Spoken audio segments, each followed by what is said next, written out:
Hello everyone, it's time for my January reading wrap up. I read 4 books. Yes, I read 4 books this month, so let's get into it. So the first book I read is Why We Love and Hate Twilight, The Highs and Lows of the Twilight Saga by Sarah Elizabeth Gallagher. This is written by the woman on here who does in-depth reviews and analysis of the Twilight Saga, both books and film, and also engages with the fandom and makes fun of it and has a bunch of headcanons. She's great. She has if I'm not mistaken, I think she has a PhD in English Lit. And so I was very interested to see her take on this as someone who has done fandom studies and has written about fandom studies. This deeply intrigued me, not just as a Twilight fan, but as a scholar myself. I enjoyed reading the book. I've been following her, so I kind of knew what beats she was gonna hit with all of it.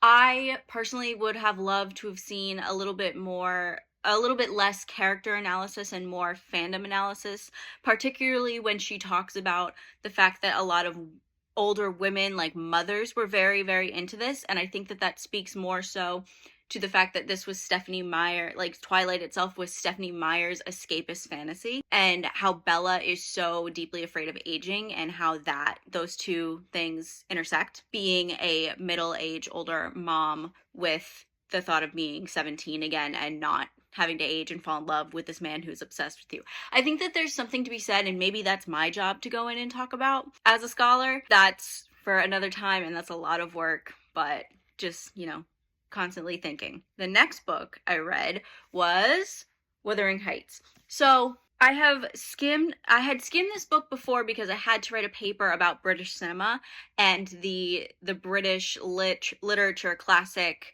adaptation. And so I only skimmed the first half because I just needed to make a point about the 2011 Andrea Arnold adaptation and how it was a more book faithful adaptation than what we had ever seen before. And also with the new Emerald Fennell version coming out, I wanted to read the whole thing and just really know what I was getting into to have a solid, well-informed critique of it, because what I've seen of it doesn't entice me aside from a visual perspective. So here's the thing about Emerald Fennell films. Are they lacking depth or any real messaging or themes? Yes.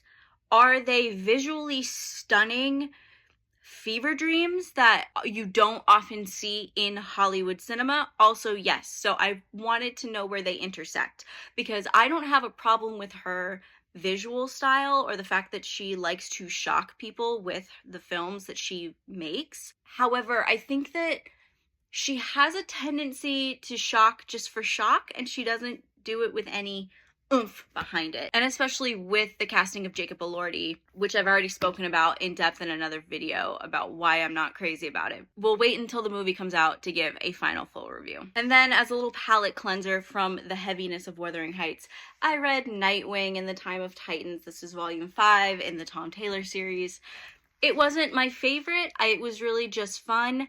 I wanted to pick up Nightwing again after seeing fan art of Hudson Williams as Nightwing, and I said, oh my god, because I myself have been ensnared by Heated Rivalry because Jacob Tierney did such a fantastic job directing and writing and adapting that series, because I was very, very cautious when going into it because I did not like the Amazon adaptation of Red, White, and Royal Blue. I thought that it was cheesy and, it was just corny and meant to capitalize off of book talk, which is also what I think the Wuthering Heights movie is going to do. Anyway, I need to drop that. But Heated Rivalry is great.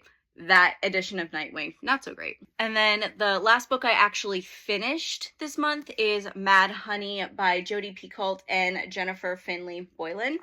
This is about 2 women, Olivia McAfee, whose son is on trial for murdering his girlfriend. He did not kill her. That is very evident throughout the entire thing. This was fine. This book serves a very specific point, because the girl who was murdered was a young trans girl, and we must protect trans kids. So this was very like Olivia going through the process of having empathy for a trans person for the first time, and that it's a community that I've engaged with, and so I knew a lot of the things about it, and so I found myself not liking the characters. I was bored. It was very basic dialogue and very basic, like, here's everything you know, the very beginnings of understanding the trans experience. And it was just stuff that I already knew.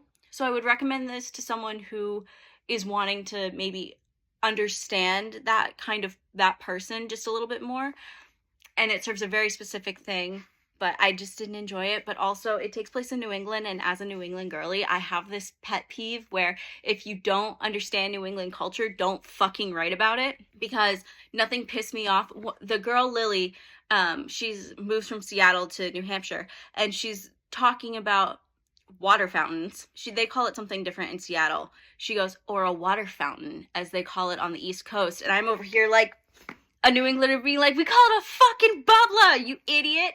And then the other thing was she had another non-named character walk into a store with a cowboy hat, and I was like, this is New England. You will have someone, what is my hair doing? You will have someone walk in with a beanie, a dunk-sized coffee, and a cigarette hanging out of their mouth going, hey, hon, how are ya?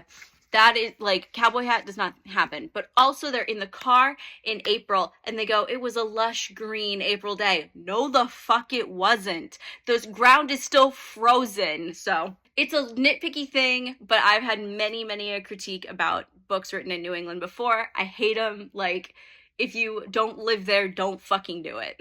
And then I will tell you my current read, which I am less worked up about innocuous things. And then my current read is The Lost Bookshop by Evie Woods. This is a fun magical realism book. I did want something lighter after the events of this and having to, you know, go through the mind of a murdered trans girl, which was deeply upsetting, if I'm being completely honest. But this is fun. This is about people just finding their way, and it's, you know, this disappearing bookshop, and yeah, I'm enjoying it so far. So those are my January reads.